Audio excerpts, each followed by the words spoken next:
Next देखो बच्चों, हम एक्सरसाइज 4.3 का 9वां सवाल करने जा रहे हैं। ठीक है, देखो 9वें सवाल में पढ़ो क्या कहता। दो पानी के नल एक साथ एक होज को 9 से ही 3/8 घंटे में भरते हैं। ठीक है, दो नल हैं और दोनों एक इकट्ठे कितने में भरते हैं? 9 से ही 3/8 में।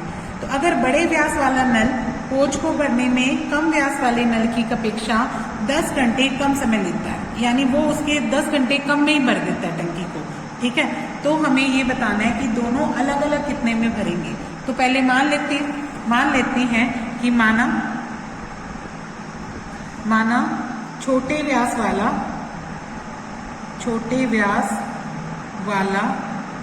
नल होज को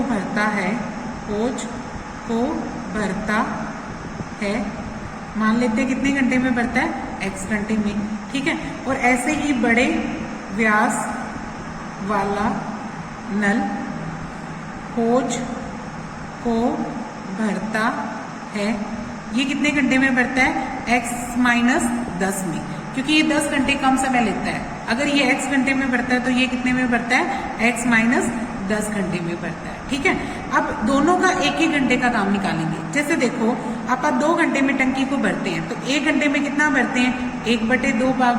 अगर आप 3 घंटे में टंकी को भरते हैं तो 1 घंटे में कितना भरते हैं? 1/3 भाग।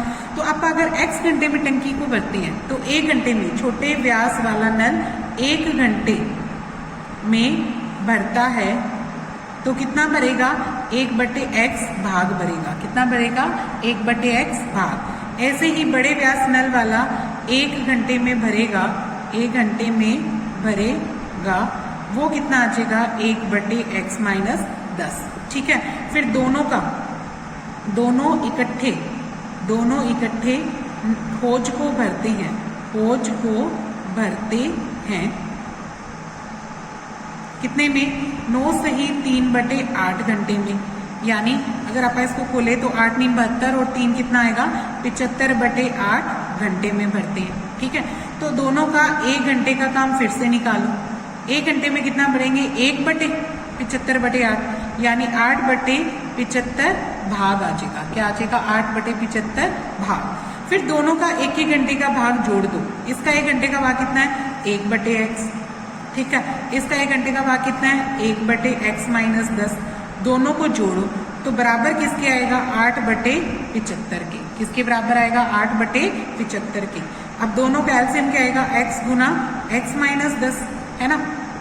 x से जब भाग करोगे तो x ऊपर जाएगा, x से भाग करोगे x-10 ऊपर जाएगा, और x-10 से भाग करोगे तो x ऊपर जाएगा। बराबर में क्या आएगा? 8/75। x और x कितने होते हैं बच्चों? 2x है ना। x और x 2x, माइनस का क्या आएगा? 10। नीचे अंदर गुना करो, x² माइनस का क्या आ जाएगा? 10x आ जाएगा। बराबर में क्या आएगा? 8/75।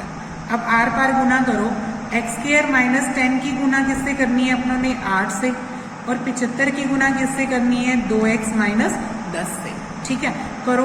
8 को x से करोगे 8x², 8 को 10 से करोगे 80x आएगा, 75 को 2 से करोगे तो कितना आएगा? 150x आएगा। ठीक है, और ये इसको 75 को इससे करोगे तो 750 आ जाएगा। ठीक है, अब नेक्स्ट देखो, 8x² माइनस का 80x, ये 150 इधर लेके आओ तो ये किसका हो जाएगा? माइनस का, और माइनस का 750 इधर आके किसका हो जाएगा? प्लस का हो जाएगा। ठीक है, बराबर में क्या आएगा? 0। अब ये बन जाएगा 8x², इनको जोड़ो तो कितना आएगा? 0, 7, ये आएगा 8 और 5 हो जाएगा 13। ठीक है, और ये कितना हो जाएगा? 230x आ जाएगा। ये 0 आ गया, 8 और 5 13, ये 230x आ गया। प्लस में क्या है? 750। बराबर में क्या आया? 0। देखो, अब नेक्स्ट आप इसमें से 2 कॉमन निकालेंगे तो अंदर क्या रह जाएगा? 4x² है ना। इसका 2 कॉमन निकालोगे तो अंदर क्या रह जाएगा? 115। 2 एकम 2, 2 एकम 2, 2 पंचे 10। ठीक है, तो ये 115 रह जाएगा। इसका 2 बाहर निकालोगे तो कितना रह जाएगा? 375। फिर इस 2 को इधर ले जाके फिनिश कर लो। 0/2 करोगे तो क्या रह जाएगा? 0।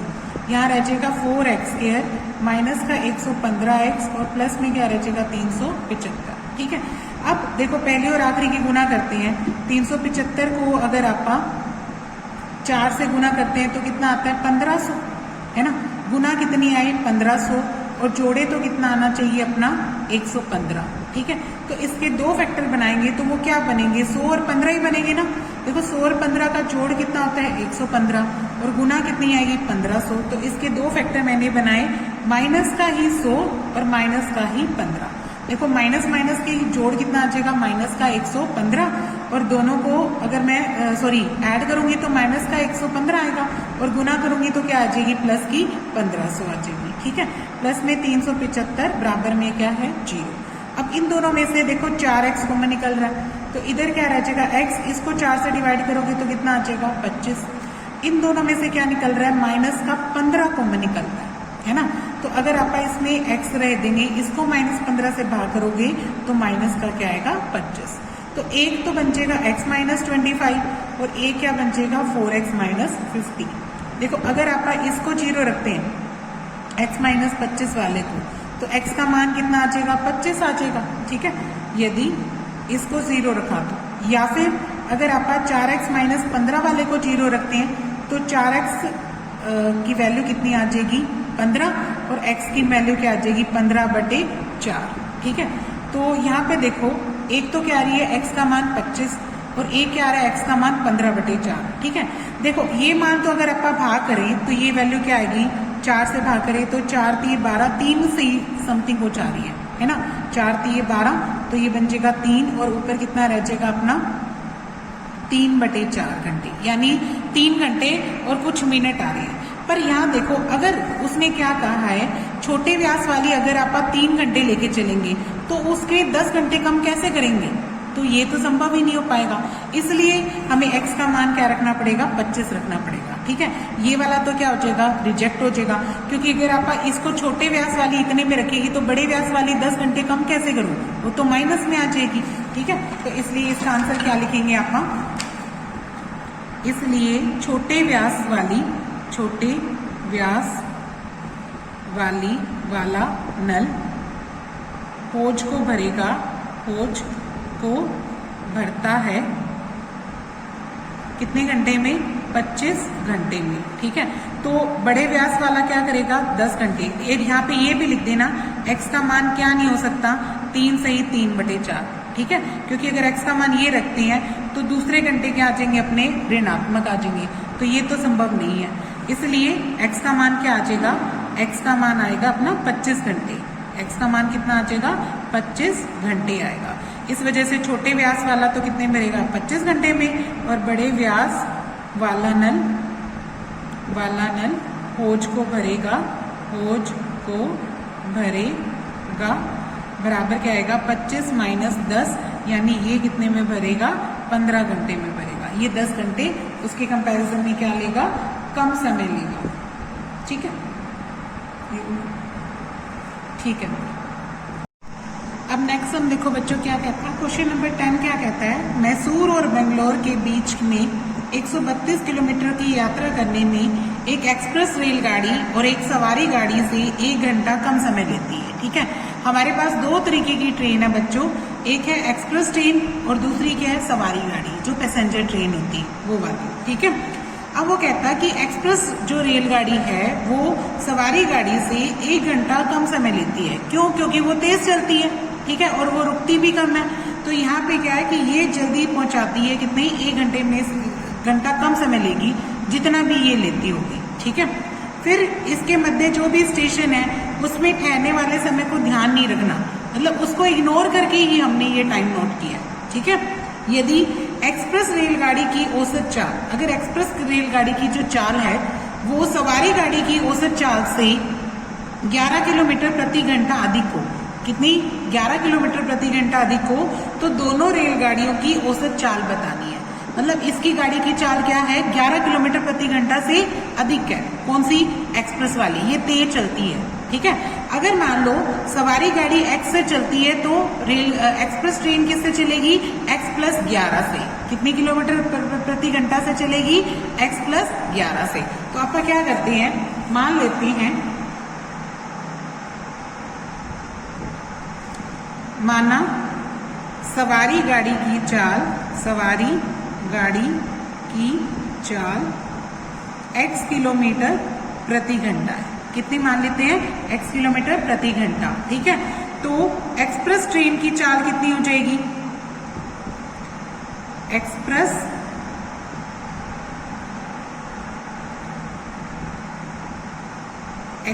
ट्रेन या एक्सप्रेस गाड़ी की चाल x प्लस 11 किलोमीटर हो जाएगी। कितनी हो जाएगी? x प्लस 11 किलोमीटर प्रति घंटा हो जाएगी। ठीक है, अब दूरी कितनी तय करनी है? हमें दे रखी है मैसूर और बेंगलोर के बीच की दूरी, मैसूर और बेंगलोर के बीच की दूरी, इन दोनों के बीच की दूरी कितनी है?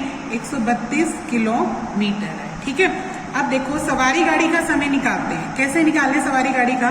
सवारी गाड़ी द्वारा तय समय, सवारी गाड़ी द्वारा तय समय, समय कैसे निकलता है बच्चों? दूरी बटा 4। क्या होता है? दूरी बटा 4। दूरी कितनी है? 132। ठीक है, और चाल कितनी है? x, तो इतने घंटे आ जाएंगे, ये समय आ जाएगा घंटे। ठीक है, अब उसके बाद एक्सप्रेस ट्रेन द्वारा तय दूरी क्या लिखेंगे? एक्सप्रेस गाड़ी द्वारा तय समय, इसका भी समय निकालेंगे, वो भी यही फार्मूला रहेगा, दूरी बटा 4। अब इसमें भी दूरी तो वही 132 है, लेकिन चाल क्या है? x प्लस 11 है। इसकी चाल की एक्सप्रेस की x प्लस 11, तो 1 घंटे ये आ जाएंगे। ठीक है, अब हमें क्या कहता है बच्चों कि एक्सप्रेस गाड़ी में जो तय समय है वो 1 घंटा कम है, किसके कंपैरिजन में? सवारी गाड़ी द्वारा। तो ये घंटा ज्यादा है, यानी इसमें से ये वाले घंटे घटाएं तो क्या बचेगा? 1 घंटा। यानी 132 बटे x में आप 132 बटे x प्लस 11 घटाती हैं तो अपने पास कितना समय बचता है? 1 घंटा बचता है। ठीक है, फिर क्या लो? एलसीएम ले लो। एलसीएम क्या आएगा? दोनों की गुना, x इंटू एक्स प्लस 11। ठीक है, x से जब भाग करोगे तो x प्लस 11 बचेगा, उसको 132 से क्या करेंगे आप? गुना, x प्लस 11 यहाँ आ जाएगा, फिर माइनस x प्लस 11 से भाग करोगे तो x बच जाएगा, फिर x की गुना किससे आ जाएगी? 132 से, तो 132x आ गया, सामने क्या रह जाएगा? 1। ठीक है, अब अंदर गुना करो, 132 को x से करोगे तो 132x आएगा, और 132 को 11 से गुना करते हो तो कितना आता है? 132 गुना 11, ये आता है बच्चों 1452। 1452 आया, और माइनस का क्या है? 132x है। और नीचे देखो इनकी भी गुना कर लो, x को x से करोगे तो क्या आएगा? x स्क्वायर, x को 11 से करोगे तो क्या आएगा? 11x, बराबर में क्या आएगा? 1/1 कर लेना। 132 से 132 कट गया। ठीक है, अब इसकी आर पार गुना करो तो x स्क्वायर प्लस 11x, और बराबर में क्या आ जाएगा? 1452 आ जाएगा। फिर ये इधर लेके आओ तो माइनस का हो जाएगा, माइनस का हो गया 1452, बराबर में क्या आ गया? 0। अब इसके गुणनखंड करते हैं। देखो पहली और आखिरी की गुना कितनी आती है? 1452 x स्क्वायर आती है। ठीक है, तो अब अपनों ने 11 के ऐसे टुकड़े करने हैं, और वो भी माइनस की जिनका जोड़ क्या है? 11 है। तो देखो 1452 की अगर आप फैक्टर करके देखें तो ये देखो कि 2 के पाड़े पे काटे तो 2 7 14, 2 दूनी 4, 2 6 12, 2 पे काटती हूँ तो ये मुझे क्या देता है? 2 3 6, 2 चौके 2 3 6, 2 6 12, और फिर से 3 पे, फिर 3 पे करते हैं तो 3 2 1, फिर 11 पे करते हैं तो ये 11 पे जाता है। ठीक है, तो आप इसके फैक्टर क्या बनाते हैं? 2 दूनी 4, 4 को 11 से कर लो तो ये क्या आ जाएगा? 44, और 3 को 11 से करोगे तो कितना आ जाएगा? 33। 44 में से 33 गए, कितना रह जाएगा? 11 रह जाएगा, और 44 और 33 की गुना यही 1452 आएगी। तो इसके फैक्टर क्या बनेंगे? प्लस का 44 और माइनस का क्या बनेगा? 33। तो यहाँ पे लिख लो प्लस का 44x और माइनस का 33x। जब आप इसको घटाएंगे तो 11 आएगी, और गुना कितनी आएगी? यही माइनस का 1452 x स्क्वायर आएगा। ठीक है, माइनस का 1452 बराबर में क्या आएगा? 21, 0। अब इन दोनों में से देखो क्या कॉमन निकलता है? यहाँ से x कॉमन निकलता है, तो यहाँ क्या रह जाएगा x और यहाँ क्या रह जाएगा 44, क्योंकि अगर आप इसका x बाहर निकाल देंगे तो यहाँ क्या रह जाएगा 44। अब इन दोनों में से देखो क्या कॉमन निकलता है, यहाँ पे भी 33 है और इसको भी अगर आप भाग करें तो 33 से भाग करेंगे तो 33 से निकल सकता है ये वाला को, ठीक है। इसमें से 33 कॉमन निकालो तो इसकी जगह पे क्या रह जाएगा x और इसको 33 से भाग करूं, देखो माइनस बाहर निकल गया तो इसको 33 से भाग करें तो 33 से भाग करें तो 44 ही बचेगा ना, क्योंकि दोनों की गुना है ये वाली चीज 1452। तो यहाँ क्या रह जाएगा प्लस का 44 बराबर में क्या रह जाएगा 0। तो एक फैक्टर तो बन गया x प्लस 44 और दूसरा फैक्टर क्या बन गया x माइनस 33 बराबर में क्या है 0। फिर दोनों को 0 रख के देखते हैं, यदि x प्लस 44 को 0 रखते हैं तो x का मान कितना आया माइनस का, ठीक है। या फिर अगर आप x माइनस 33 को 0 रखते हैं तो x का मान कितना आ गया 33, ठीक है। लेकिन माइनस 44 तो संभव नहीं है ना, कभी रेलगाड़ी की चाल नेगेटिव होती है नहीं, तो लिखेंगे रेलगाड़ी की चाल ऋणात्मक नहीं होती, रेलगाड़ी की चाल ऋणात्मक नहीं होती, नहीं होती। इसका मतलब क्या हुआ कि यही अपनी गाड़ी की चाल निकली। तो यानी इसमें क्या आ जाएगी, सवारी गाड़ी की चाल कितनी आ जाएगी बच्चों, सवारी गाड़ी की चाल ये तो यही आ जाएगी 33 किलोमीटर प्रति घंटा, ठीक है। और एक्सप्रेस ट्रेन की, एक्सप्रेस गाड़ी की चाल वो 11 ज्यादा होगी ना, 33 प्लस 11 यानी 44 किलोमीटर प्रति घंटा, ठीक है। तो दोनों गाड़ियों की चाल निकल गई, सवारी की तो कितनी आएगी 33 किलोमीटर प्रति घंटा और एक्सप्रेस ट्रेन की कितनी आ जाएगी 44 किलोमीटर प्रति घंटा, ठीक है। अब नेक्स्ट क्वेश्चन देखो बच्चों,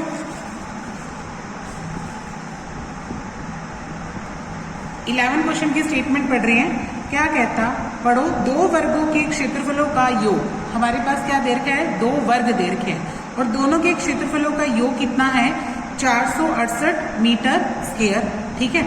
यदि उनके परिमापों का अंतर, यदि उनके परिमापों का अंतर 24 मीटर हो तो दोनों वर्गों की भुजाएं ज्ञात करो। तो देखो हमारे पास 2 वर्ग है, एक बड़ा वर्ग है और एक छोटा वर्ग है। क्यों बड़ा छोटा क्यों बोल रहे हैं, क्योंकि अंतर की बात आई तो वर्ग का परिमाप का अंतर तभी निकलेगा जब एक की भुजा बड़ी और एक की भुजा क्या होगी छोटी, ठीक है। तो मान लेते हैं, माना बड़े वर्ग की भुजा, ठीक है, बड़े वर्ग की भुजा क्या मान लेते हैं x मीटर मान लेते हैं, ठीक है। और छोटे वर्ग की भुजा, छोटे वर्ग की भुजा ये क्या मान लेती हूं मैं y मीटर, ठीक है। x की भुजा किससे बड़ी है y से, ये मान के चल रहे हैं अपन, ठीक है। अब अपने को दो चीजें निकालनी है, एक तो बड़े वर्ग का क्षेत्रफल निकालना है, ठीक है। क्षेत्रफल कैसे निकालते हो, भुजा गुना भुजा यानी x गुना x, तो ये क्या आ जाएगा x स्क्वायर वर्ग मीटर आ जाएगा, ठीक है। और इसका परिमाप भी निकालो, बड़े वर्ग का परिमाप, परिमाप का क्या फार्मूला होता था 4 गुना भुजा यानी 4 इंटू एक्स, ठीक है। ये क्या आ जाएगा 4x मीटर आ जाएगा, ठीक है। अब ऐसे ही छोटे वर्ग का क्षेत्रफल निकालो, वो क्या आ जाएगा y को y से गुना कर दोगे तो y स्क्वायर वर्ग मीटर आ जाएगा, ठीक है। और इससे छोटे वर्ग का भी परिमाप निकालते हैं तो इसका परिमाप क्या आ जाएगा 4 गुना y यानी 4y मीटर आ जाएगा, ठीक है। अब नेक्स्ट क्या कहता था, इसने 2 काम दिए हुए, एक तो क्या दिया हुआ है दोनों के वर्गों का एरिया क्षेत्रफलों का जोड़, ठीक है। तो यानी x का वर्ग और y का वर्ग जोड़े, क्या कहा है उसने, पढ़ो देखो, दोनों वर्गों के क्षेत्रफलों का योग 468 है, ठीक है।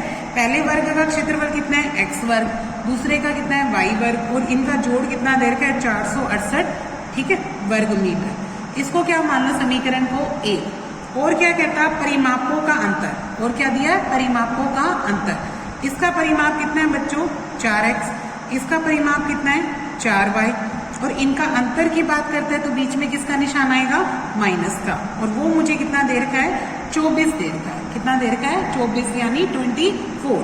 अब मैं इसमें से 4 कॉमन निकाल देती हूँ तो यहाँ क्या रह जाएगा x माइनस वाई बराबर में क्या आ जाएगा 24। फिर आप इस 4 को यहाँ से इसके डिवाइड में ले जाते हैं तो x माइनस वाई क्या आ जाएगा, 24 को 4 से भाग करोगे तो कितना आ जाएगा 6। ठीक है, x की वैल्यू क्या आ जाएगी, इस 6 ये y इधर जाके क्या हो गया प्लस, तो x की वैल्यू क्या आ जाएगी 6 प्लस वाई। इसको क्या मान लो समीकरण 2। फिर क्या लिख दो, समीकरण 2 का प्रयोग 1 में करने पर तो करो। एक्स स्क्वायर को आप क्या लिख सकते हैं, 6 प्लस वाई का क्या लिख सकते हैं, वर्ग लिख सकते हैं। ठीक है, इस x की जगह क्या लिखेंगे 6 प्लस वाई, और प्लस में क्या रखा हुआ है वाई स्क्वायर, बराबर में क्या है 468। अब इसका वर्ग खोलो तो a का वर्ग यानी 6 का वर्ग, फिर y का वर्ग प्लस 2 गुना 6 गुना y 2ab है ना, a square plus b square plus 2ab। ठीक है, प्लस में क्या रखा हुआ है ये वाला y स्क्वायर, बराबर में क्या है 468। अब देखो y स्क्वायर और y स्क्वायर कितना बन जाएगा अपना 2y स्क्वायर, 6 का वर्ग कितना आएगा 36, 6 दूनी क्या आ जाएगा 12y, और ये भी 468 इधर लाके क्या कर लो माइनस कर लो। ठीक है, अब देखो 2y स्क्वायर प्लस में क्या रखा हुआ है 12y, इसमें से 36 घटाओ तो ये कितना देता है, 8 में से 6 गए 2, 6 में से 3 432 देता है। ठीक है, अब 2 कॉमन निकालो जो दोनों में है, यहाँ से 2 कॉमन निकालते हैं तो y स्क्वायर, इसका 2 बार निकाला तो 6y, इसका 2 बार निकाला तो 216, बराबर में क्या आ गया 0। ठीक है, अब नेक्स्ट देखो ये 2 इधर जाके क्या हो जाएगा खत्म, यहाँ रह जाएगा y square plus 6y minus का 216, 0/2 करेंगे तो क्या आ जाएगा 0। ठीक है, अब पहली और आखिरी की गुना करके कितनी आनी चाहिए माइनस का 216y स्क्वायर, और जोड़े तो कितना है 6y। तो इसके देखो ये 6 का घन है, 6 को 3 बार गुणा करें तो 216 आता है। एक 6 को खोलो, इसको 3 दूनी 6 लिख लो। ठीक है, और ये क्या है 6 गुना 6, तो आप 6 3 क्या बना लेते हैं 18, और 6 दूनी क्या बना लेते हैं 12। तो 18 और 12 इन दोनों की गुना क्या आएगी बच्चों 216, और 18 में से 12 घटाओगे तो क्या रह जाएगा 6।